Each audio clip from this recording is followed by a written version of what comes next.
Retired Senior Volunteer Program, a part of Mature Services.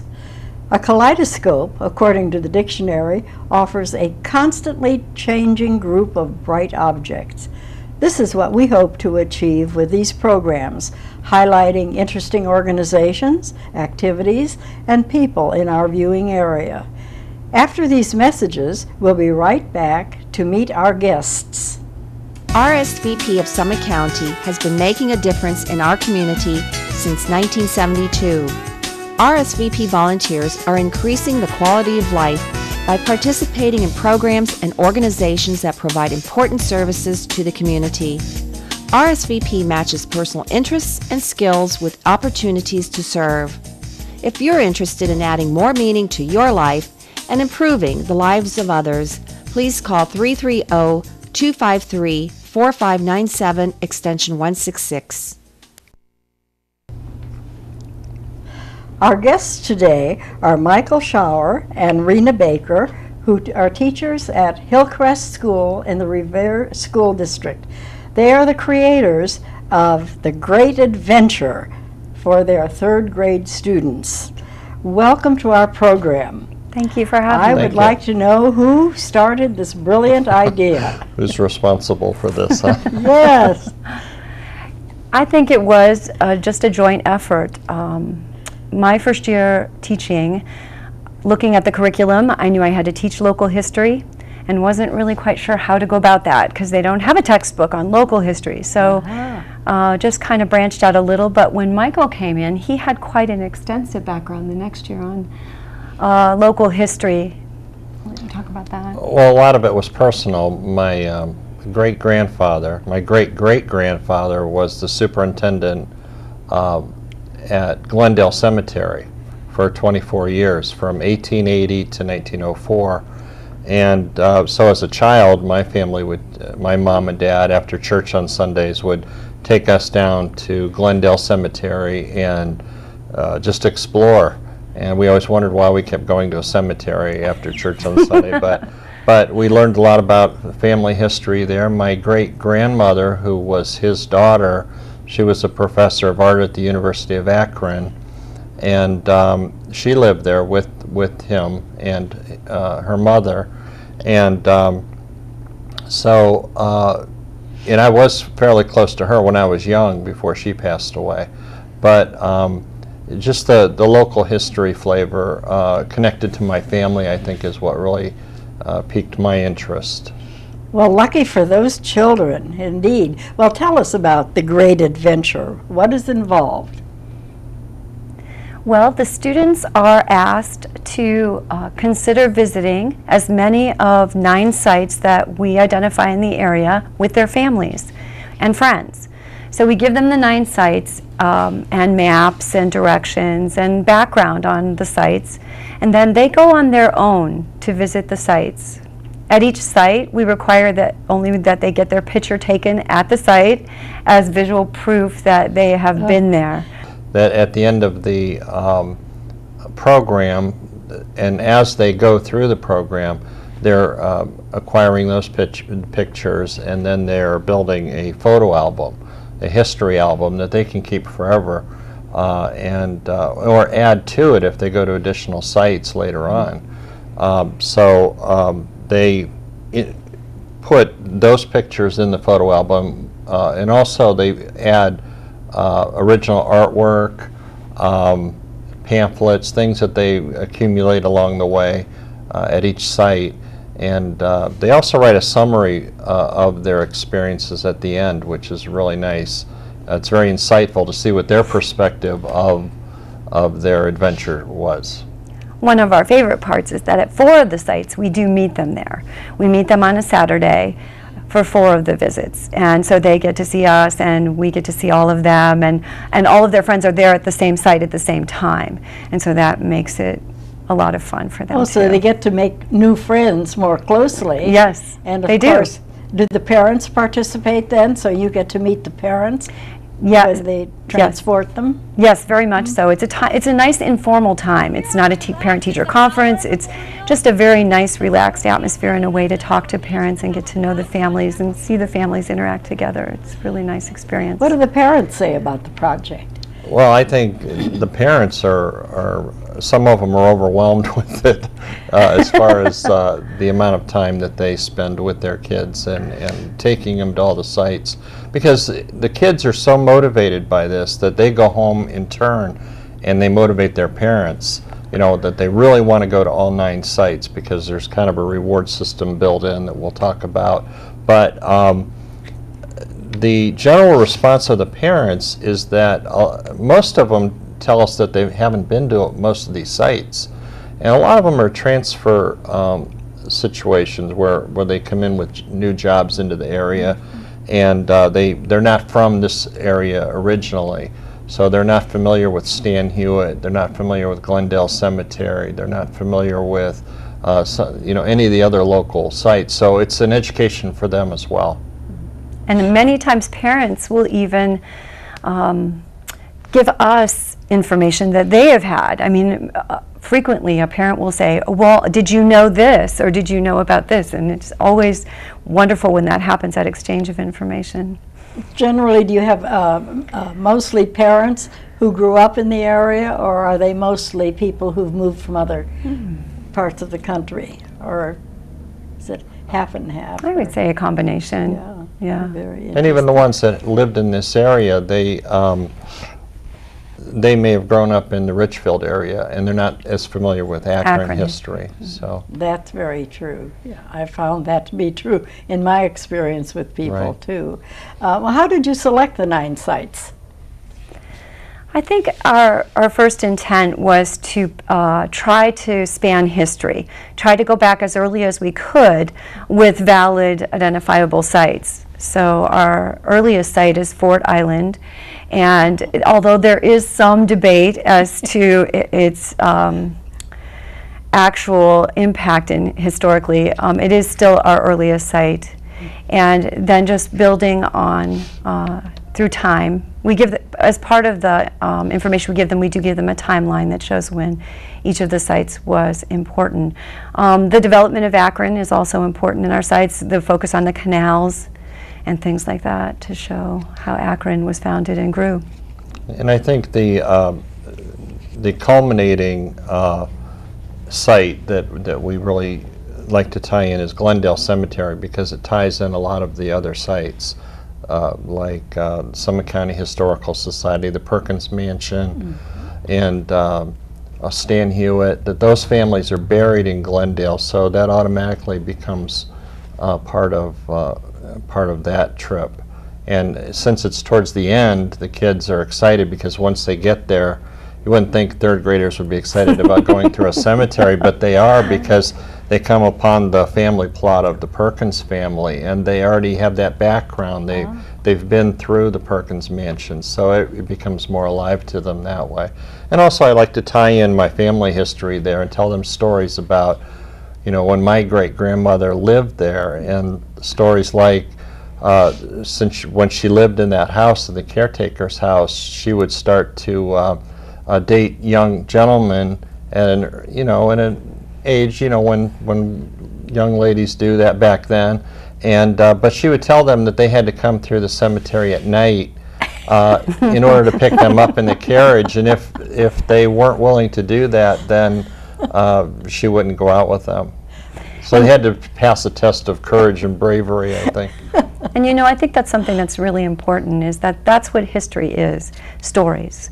It is, the dates are important to give you a framework, but it is really stories, and that's what we really try to catch the kids' imagination with, is the stories. And Glendale is especially a real history of Akron because of all the people that were there. And of course, people used to go there on Sunday afternoons, as you did in your childhood. That was a nice green space out of the city. What other places have you gone besides Glendale? And what about I remember seeing in the picture We do have them go to Stan Hewitt. We meet them at Stan Hewitt. We meet them at the Summit County Historical Society, the Perkins Mansion, and the John Brown House. We also meet them at a site called Mary Campbell's Cave or Kitchen in the Gorge Park system. And then, of course, Glendale Cemetery. Some of the ones they go to on their own, the Canal Visitor Center, that's probably our furthest away site from where our students live. And then some of the easy ones, the Signal Tree in the Valley, the Portage Indian. Did I forget any? I don't know. I may have. Have our history Yeah, card tell here. us about the punch card. I don't know that we talked about Oh, and that. Mustel Store. Mustel That's Store. the one I Mustel left Store. out. Can't forget that It's a one. real favorite. Each student receives this card, and then as they visit each site and as we see the proof in their album, we mark or stamp or punch a hole in their card. So that shows us their involvement. As a graded part of the activity, they are only required to go to 2 sites, and they can get an A+. Only going to 2 sites. That's something that's real important because we know how busy families are today, and we know that we're asking a lot of the families and the parents' involvement. So we only require that they do that, but there are other incentives for going to more. I will tell you that we had about 88 students involved with this project this year. That was four classes, and about 62 of them went to all 9 sites.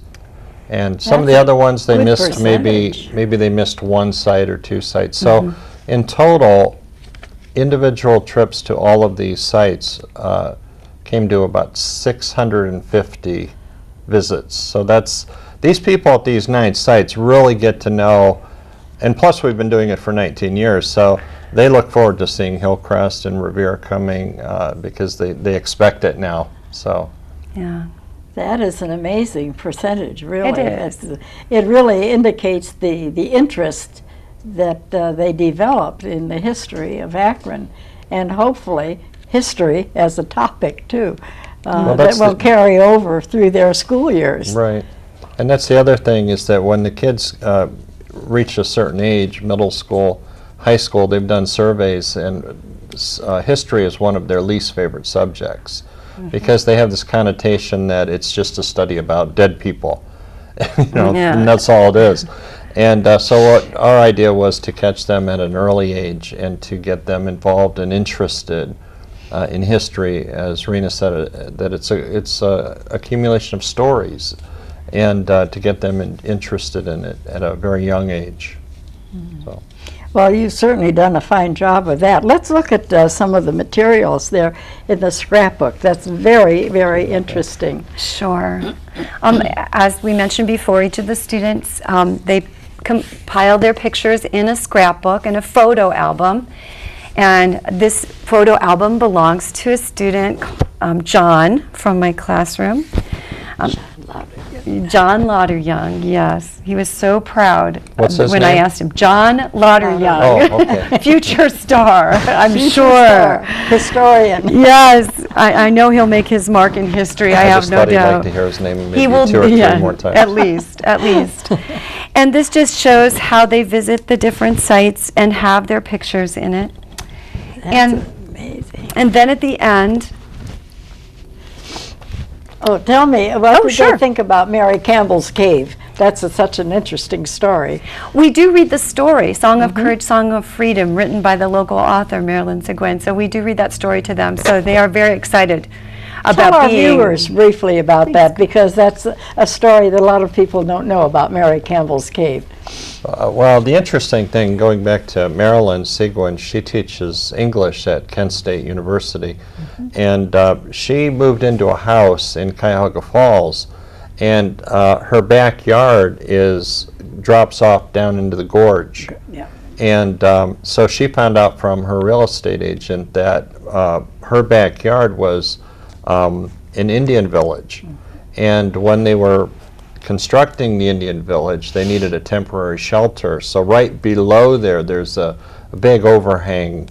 It's called a cave, but it looks more like a big overhang. Outcropping, yeah. So when Mary Campbell was approximately, they say from 10 to 12 years old, and she lived in Pennsylvania. She was kidnapped by the Delaware Indians and brought to this area. There again, there's also some controversy about whether, they lived in that cave or, but the family, the Campbell family, to this day, they still have family reunions in that cave. Whenever they all come back, they have picnics down there and gatherings. But anyway, she lived there from 1759 Excuse me. for about 6 years or so before she was turned back over to her white family. And it just shows the different sites and how the children add their own little touches Oh, in their yeah, the artwork. gravestones. Isn't that Yep, charming? yep, and they include pamphlets and things that they've acquired at the sites. They're also asked to write a response paper that can tell about their favorite sites or just what they thought about the program in general. And that's some of our favorite things to read. They're really wonderful. What kind of comments do you get from the children? We have, sometimes very insightful comments about the actual sites, about maybe comments that we've made in teaching them, just their own reflections. I think a couple comments I got this year was about Pickle Boy. And Pickle Boy, we gave this particular boy that name because he was the first one buried at Glendale Cemetery. And Jedediah Commons, who was a pharmacist in Akron, was looking for a suitable place to bury his young son. He was about 18 or 19 when he passed away. And in Akron at that time, in the early 1800s, there weren't very many places to bury family members. So he put him in a giant drum Barrel, or yeah. a barrel and preserved him in there for about a year before he found a cemetery to lay him to rest. And so we gave him the name Pickle Boy. And so I got many comments from the kids about the excitement that they found out where Pickle Boy was finally buried and things like that. And then often they'll just write about things that happened about, that day that Mom and Dad took them to get ice cream after. So these are 8 and 9-year-olds and their perspective, and that's what we really want. We want to know their perspective on their adventure. Is there anything in particular in John's letter or comment? Oh, certainly. John's a very interesting young man, but an example of something that shows how an 8-year-old would see this. When he went to Stan Hewitt, he did what was called Joe's Hunt. It was a scavenger hunt where he looked for things in the Stan Hewitt mansion, and he wanted us to know that he was very diligent and did that scavenger hunt and enjoyed that experience. But what really stuck out for John was finally we got hot out of the oven cookies at the snack bar in the Stan Hewitt Cafe. So that kind of shows you kind of that blend of, yes, I learned a lot about history, but I got a snack. So that was really cool. Well, they did learn a lot. I mean, not only did they go to the places, but they reflected on it. They took pictures. They had to compile their thoughts to write about it. I mean, this was truly a multifaceted learning experience for these children. Has anyone else copied this program? I did find out that there were a couple schools that copied it, and we don't mind in the least because that means more kids, get involved with history. But one year I had a student in my class whose mother taught at another school in Akron, and so we were on our regular visits one Saturday, and I noticed this one girl who wasn't a part of our group, and I asked her what school she goes to, and she told me, and I said, "Oh, that's interesting. Do you have a history program there?" And she says, "Oh, yes. We go to 9 history sites." And I said, "Boy, that sounds awful familiar." So this mother took that idea that her son had gone through, and she implemented it in her curriculum, which was great. It's wonderful. Yeah. Have you gone to any gatherings of teachers elsewhere where you have made a presentation about this project? Or No, we've often talked about how it might be something that we might want to do later on, have a workshop where we would, during the summer, take teachers to these sites and let them, learn about them and maybe encourage them to do that, but we haven't done that yet. No. No. Too busy. Yes, indeed, indeed. What about some of the other children? We've heard about John's program. What did he think about? What did some of the other students have to say about it? Did they find it exciting, or? They really do. They love going with their friends, experiencing, being able to be with their teachers on a weekend. You know, I've had students who told me, "I've seen you almost every day this week," and that's just a thrill when you're 8 or 9, I guess. And high school maybe not so much, but they really do like the program. And at the end of the programs, a lot of children will say, "Gee, I'm sad it's over." So we give them a list of other sites that they can maybe visit in the summer, things that aren't accessible to us as a larger group, or things that aren't open during the school year, and even things that are a one-tank trip per se, you know, to go drive a couple hours outside of town and see things. So we try to encourage them that way. Nobody said, "This was the most boring thing I've ever done"? Well, we've had a few We've had a complaints couple, sure. over the years from parents. Oh. I Oh, think really? I've even, rumor has it that a couple parents have requested that their children are not in our class because of all the work. Oh. And I understand that too, you know, that we But understand that's clearly the minority. Yeah. Probably pretty rare. This kind of dispels the rumor that teachers only teach 9 months of the year and Yes. have their summers Oh, off, exactly. have their weekends off, Right. doesn't it? Yes. Right, exactly. Well, did you, when you compiled all this, tell me about the ribbons too. I don't think we Sure. talked about the ribbons in connection with their visits. Well, there are different levels that they can achieve based on how many sites they visit. And so I don't know if you want to go ahead and talk Sure. about the different levels. We have 5 levels, there are 5 different colors, and we start off with the white ribbon, and that would be a settler. And the names do have significance to them. So the settler ribbon would be given to the child who goes to 2 sites. And sometimes I assume they might want to do better, but because of family situations, this is all they can do, and that's fine. But they still get their A for the project, and as long as they, do their photo album with the 2 sites and write a summary. But with the white ribbon, that would be considered a settler, and the significance of the settler designation would be that it would kind of teaches the child that there were people that moved from time to time. They just wanted to settle in a new area and start their life, maybe do their farming and so forth. But they weren't really interested in exploring further than that. So then the next level would be yellow ribbon. The yellow. Pioneer. And that would be the pioneer level. And the pioneer comes in and clears the land and helps other people get established and so forth. Takes a little more effort to be a pioneer. A little more, yeah. And that then would be going to 3 or 4 sites. And the next level up would be the explorer.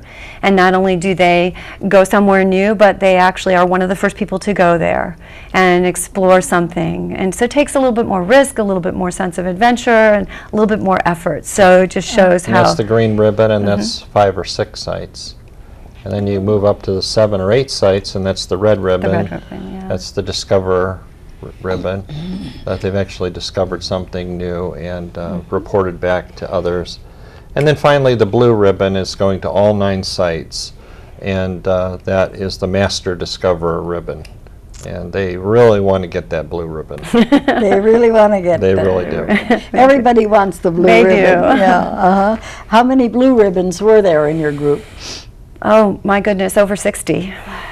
Real 60? Yeah, out of 88 students. Out of 88 students, over 60 of Oh. them went to all 9 sites. It's amazing. Well, sometimes they carpool too. They'll have one parent might take three children or so. But Well, and that too increases the socialization aspect of it. And that's something we don't take for granted. We have such incredible parental involvement and support. We are so grateful for that. We could not do what we do unless the families were willing to be involved. It's just a wonderful thing. That's true. That's true. Well, it certainly is an amazing, amazing program, and I think it's so creative of you to put together their experience at the site and their observations, taking the picture, drawing pictures, writing a summary. That involves a lot of mental processing.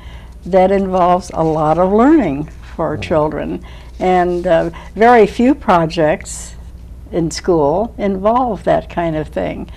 And I think you've really, really done a fine job. And you've done this again for how long? You've been at it 19 years. 19 years? It's evolved, but yes. Sometimes we have to change sites here and there. We used to go Yes. to Brady's Leap out in Kent, but it was a little bit too far for some of them. And a bit obscure. They let us know too. So Are there sites that you want to add?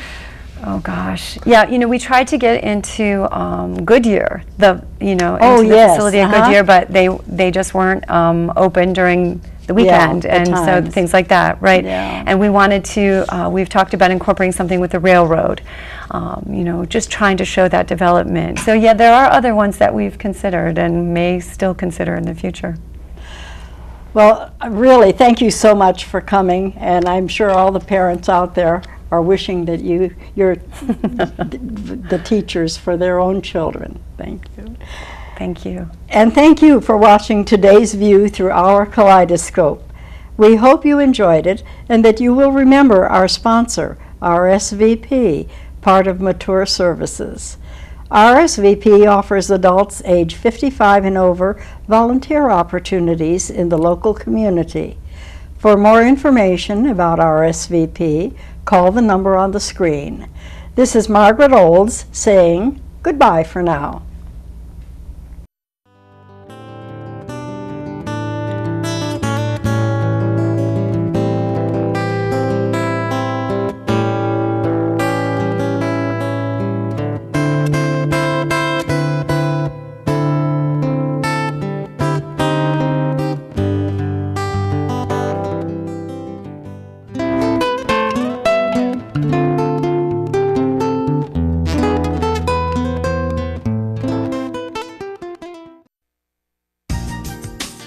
Since 1971, RSVP has been matching volunteers' talents to community needs. RSVP is affiliated with the Corporation for National and Community Service, a national organization that supports service and volunteering through grant-funded projects. Volunteers organize neighborhood watch programs, tutor children, renovate homes, plant community gardens, assist victims of natural disasters, and serve their communities in many other ways. RSVP offers maximum flexibility and choice to its volunteers as it matches the personal interests and skills of Americans 55 and older with opportunities to serve their communities. If you're interested in adding more meaning to your life and improving the lives of others, please call 330-253-4597 extension 166.